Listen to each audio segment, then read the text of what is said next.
Dear students, welcome to Social Science class, Term 1, Class 8, History Lesson 4, People's Revolt, which means Makkalin Puratchi. Vellur Revolt. Vellore Kazhagam in 1806 1806 நடந்த வேலூர் கழகத்தை பற்றி நாம் இங்கே பார்க்க இருக்கிறோம். Dear students, first one, the family members of the Tipu were imprisoned at Vellore Fort after the 4th Mysore War. நான்காவது மைசூர் போர் நடந்தது. So அந்த மைசூர் போருக்கு பிறகு திப்புவின் குடும்பத்தினர் வேலூர் கோட்டையில் சிறை வைக்கப்பட்டனர். Some 3,000 ex-servants and soldiers of Hyder and Tipu had also been moved to the vicinity of Vellore and their property in Mysore confiscated. It was quite natural that they were all unhappy and they were hated the English. இந்த மைசூரில் இருந்த ஹைதர் அலியின் மற்றும் திப்பு சுல்தான் ஆகியோரின் இங்கே X சர்வன்ஸ் அப்படின்னு சொல்லுவோம், பணியாளர்கள். இவங்க எல்லோரும் ஒன்றா சேர்றாங்க. கிட்டத்தட்ட ஒரு 3,000 சோல்ஜர்ஸ் அப்படின்னு சொல்லுவோம், ஒரு 3000 வீரர்கள். அவர்களுடைய மொத்த பேரின் சொத்துக்கள் பறிமுதல் செய்யப்பட்டது. ஸோ அதனால் அவங்க எங்கே போகிறாங்க? வேலூர் கோட்டைக்கு அருகில் இருக்கக்கூடிய ஒரு இடங்களில் குடிபெயர்ந்தார்கள். The Vellore fort consisted of a large majority of Indian troops and a good part of it recently been raised in Tirunelveli after the Palekarar uprising of 1800. So இங்கே அந்த வேலூர் கோட்டையை சுற்றி கிட்டத்தட்ட ஒரு 3,000 சோல்ஜர்ஸ் அவங்களுடைய ஃபேமிலி இடம்பெயர்ந்தாங்க அப்படின்னு சொல்லி. ஸோ அதனால் அனைவருமே என்ன பண்ணாங்க? துயரம் அடைந்தாங்க. அது மட்டும் கிடையாது, ஆங்கிலேயர்களை அவர்கள் வெறுக்கவும் செய்தார்கள். Okay, and then yes after the Palekar uprising of 1800. Dear students, the Vellore fort consisted of large majority of Indian troops. இந்த வேலூர் கோட்டையில் பெரும்பான்மையான அதிக வீரர்களை கொண்டிருந்தது இந்த இந்திய வீரர்கள் தான். அதில் பாருங்கள், கிட்டத்தட்ட யார் அப்படின்னு சொன்னால் ஒரு பகுதியில் இருந்தாங்க. அவங்க எல்லாருமே ஒரு பர்டிகுலர் பிளேசஸில் இருந்தாங்க. அது மட்டும் கிடையாது, த ரீசன்ட்லி பின் raised in Tirunelveli after the Palaiyakkarar uprising of 1800. அங்கே திருநெல்வேலியில் பாளையக்காரர்கள் என்ன பண்ணுறாங்க சார்? கிளர்ச்சியில் பங்கு பெற்றவர்களாக இருந்தாங்க. Yes, many of the trained soldiers of the various palayams were admitted into the English army. மேலும் அங்கே நிறைய பாளையக்காரர்கள் இருந்தாங்க. அந்த பாளையக்காரர்கள் சேர்ந்து என்ன பண்ணாங்க? பயிற்சி பெற்ற வீரர்களாக மாறி இருந்தார்கள். Yes, and then thus the Vellore fort became the meeting ground of the rebel forces of South India. எனவே அந்த வேலூர் கோட்டை தென்னிந்தியாவில் இருந்த ஒரு மிக முக்கியமான ஒரு கிளர்ச்சியாளர்களின் ஒரு சந்திப்பு மையமாக அது செயல்பட்டு கொண்டிருந்தது. In 1803 1803 William Cavendish Bentinck became the governor of Madras. 1803 William Cavendish Bentinck என்பவர் தான் அங்கே சென்னை மாகாணத்தின் கவர்னராக இருந்தார். டியூரிங் ஹிஸ் பீரியட், இவருடைய ஆட்சி காலத்தில் certain military regulation were introduced in 1805 and 1806. இவருடைய ஆட்சியிலே பாருங்கள், 1805 மற்றும் 1806 சில கட்டுப்பாடுகள் இராணுவத்தில் அறிமுகப்படுத்தினார். அது மட்டும் கிடையாது, they were enforced by the Madras commanders in chief Sir John Craddock, but the Sipai felt that these were designed to insult them.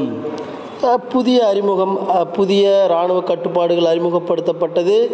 அதை பின்பற்ற வேண்டும் என்று இராணுவ வீரர்கள் என்ன பண்ணாங்க, சென்னை மாகாணத்தில் படைத்தளபதி சர் ஜான் கிரடாக் என்பவரால் கட்டாயப்படுத்தப்பட்டாங்க. அந்த ஜான் கிரடாக் தான் கட்டாயப்படுத்துகிறாரு இந்த ரூல்ஸ் அண்ட் ரெகுலேஷனை ஃபாலோ பண்ணணும் அப்படின்னு சொல்லி. ஓகே, இந்த சிப்பாய்கள் என்ன பண்ணுறாங்க, தங்களை அவமானப்படுத்துறதுக்காக தான் இந்த ஆங்கிலேயர்கள் இதை செய்கிறாங்கன்னு அவங்க நினச்சாங்க. And then causes for the revolt, கலகத்திற்கான முக்கியமான காரணங்கள் என்ன? The strict discipline, new weapons, new methods and uniforms were all new to the sepoys.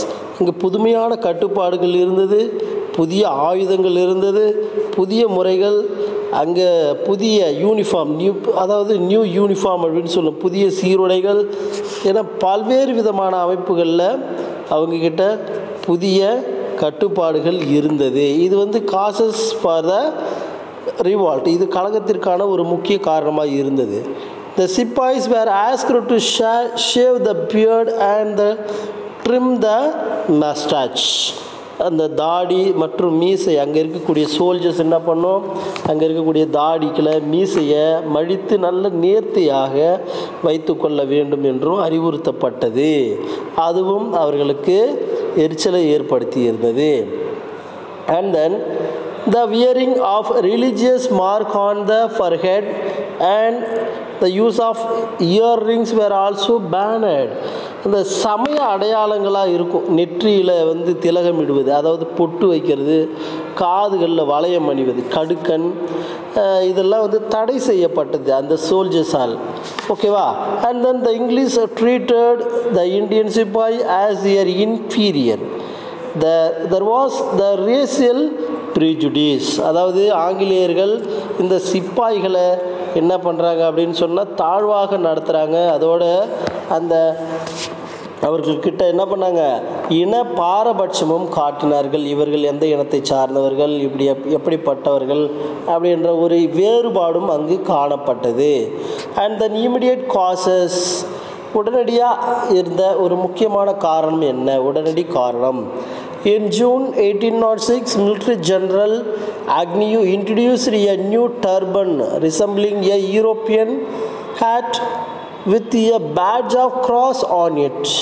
அந்த ஜூன் மாதம் 1806 இராணுவ தளபதியாக இருக்கக்கூடியவர் ஜென்ரல் அக்னியூ. இந்த ஜென்ரல் அக்னியூ என்ன சார் பண்ணார், இன்ட்ரடியூஸ் எ நியூ டர்பன், ஒரு புதிய தொப்பியை அறிமுகப்படுத்துகிறார். அதாவது ஐரோப்பிய தொப்பியை போல் இருக்கக்கூடியது அந்த தொப்பியை இவர் அறிமுகப்படுத்துகிறாரு. அது எப்படி இருந்தது அப்படின்னு சொன்னால் சிலுவை சின்னத்தோடு இருந்தது.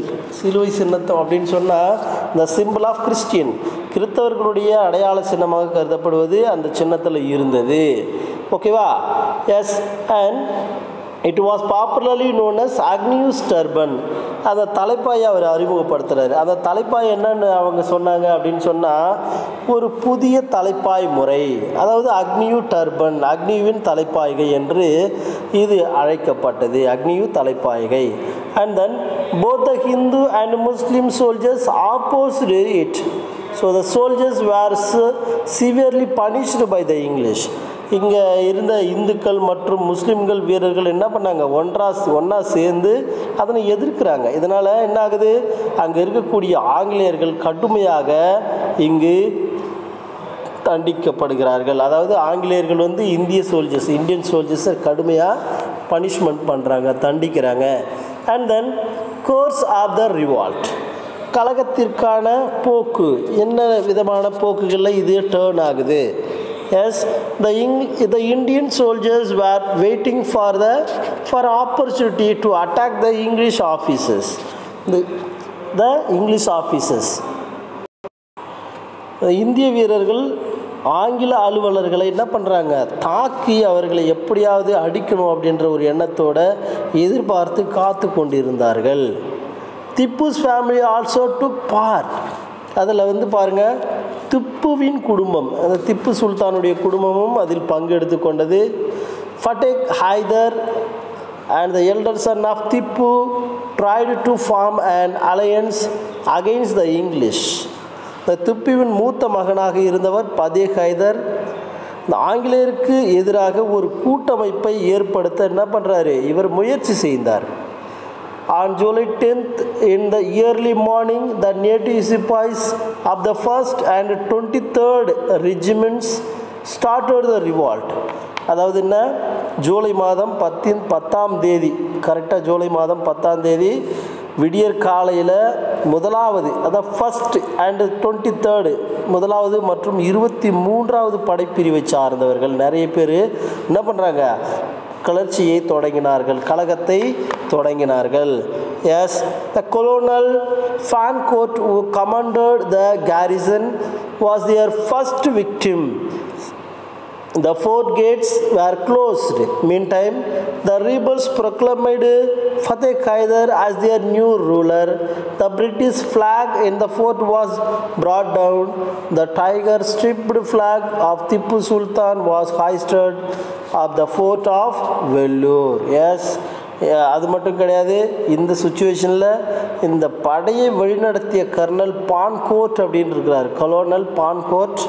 இந்த கிளர்ச்சியாளர்களின் தாக்குதலுக்கு என்ன பண்ணுறாரு, முதல் பலி அவர். இந்த கொலோனல் பான்கோர்ட் தான் அங்கே இறந்த முதல் ஆளாக இருந்தவர்.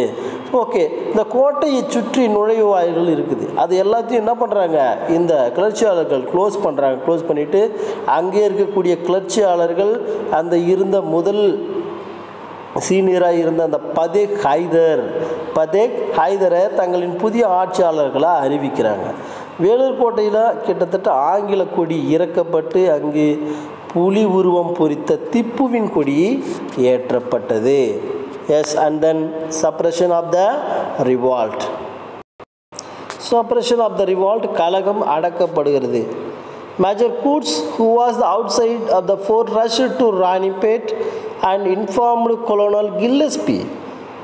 Gillespie reached Vellore fort. He made attack on the rebel forces. இந்த கோட்டையின் வெளியே இருந்தவர் யாருன்னு சொன்னால் இந்த மேஜர் கூட்ஸ் என்பவர். அவர் என்ன பண்ணுறாரு, இந்த ராணிப்பேட்டைக்கு இமிடியேட்டாக அங்கேருந்து போகிறார். விரைந்து சென்று அங்கே இருந்த கர்னல் கில்லஸ்பிக்கு இன்ஃபார்ம் பண்ணுறாரு. கர்னல் கில்லஸ்பிக்கு இன்ஃபார்ம் பண்ணுறாரு. அந்த கர்னல் கில்லஸ்பி உடனடியாக வேலூர் கோட்டையை வந்து அடைந்து அவர் என்ன சார் பண்ணுறாரு, அவர் கிளர்ச்சி படைகளின் மீது தாக்குதல் நடத்தி கலக்கத்தை முழுமையாக அடக்கினார். The revolt was completely suppressed and failed. இது முழுவதும் அடக்கப்பட்டது, தோல்வியை தழுவியது. Peace was restored in the Vellore. On the whole, 113 Europeans and about 350 Sipai were killed in the uprising. So இது மொத்தம் அடக்கப்பட்டது. கழகத்தில் மொத்தமாக கிட்டத்தட்ட ஒரு 113 ஐரோப்பியர்கள் அண்ட் 350 சோல்ஜர்ஸ், 350 சிப்பாய்கள் அப்படின்னு சொல்லுவோம், அவங்க எல்லாமே கொல்லப்பட்டார்கள். The revolt was suppressed within a short period.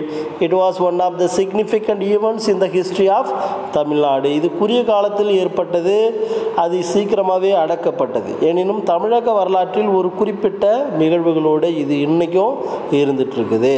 S, and then effects of the Vellore revolt. Vellore கழகத்தின் விளைவுகள் என்னென்ன? The new methods and uniform regulation were withdrawn. புதிய முறைகள் மற்றும் சீருடைகள், இந்த ஒழுங்குமுறைகள் எல்லாமே விலக்கி கொள்ளப்பட்டது. The family of Tipu was precautionary measure was sent to Calcutta. முன்னெச்சரிக்கை நடவடிக்கை என்ற பேரில் திப்புவின் குடும்பத்தினர் என்ன பண்ணுறாங்க, வேலூர் கோட்டைக்கு, அந்த Vellore கோட்டையிலிருந்து கல்கத்தாவிற்கு அனுப்பப்பட்டார்கள். The William Cavendish Bentinck was removed from his service. இந்த வில்லியம் காவெண்டிஷ் பெண்டிங் அவருடைய பணி நீக்கம் செய்யப்பட்டார். And then causes for the failure of the revolt. இந்த கழகத்திற்கின் முக்கியமான காரணங்கள், தோல்விக்கான காரணங்கள் என்னென்ன? கழகத்தின் தோல்விக்கான காரணங்கள்: there was no proper leadership to guide the soldiers properly. இந்திய படை வீரர்களை வழிநடத்த ஒரு சரியான தலைமையின்மை இல்லை. The rebellion was also not well organized. அந்த கழகம் மிக சரியாக வடிவமைக்கப்படலை. Divide and rule policy of the English split the unity of the Indians. இந்த ஆங்கிலேயர்களின் பிரித்தாளும் கொள்கை அப்படி இருந்தது, அது இந்தியர்களின் ஒற்றுமையில் பிளவை ஏற்படுத்தியது.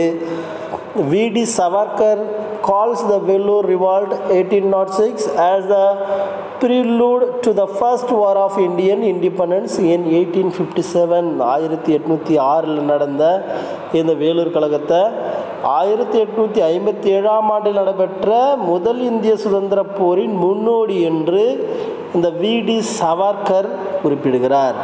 Dear students, thank you for watching this video and have a great day.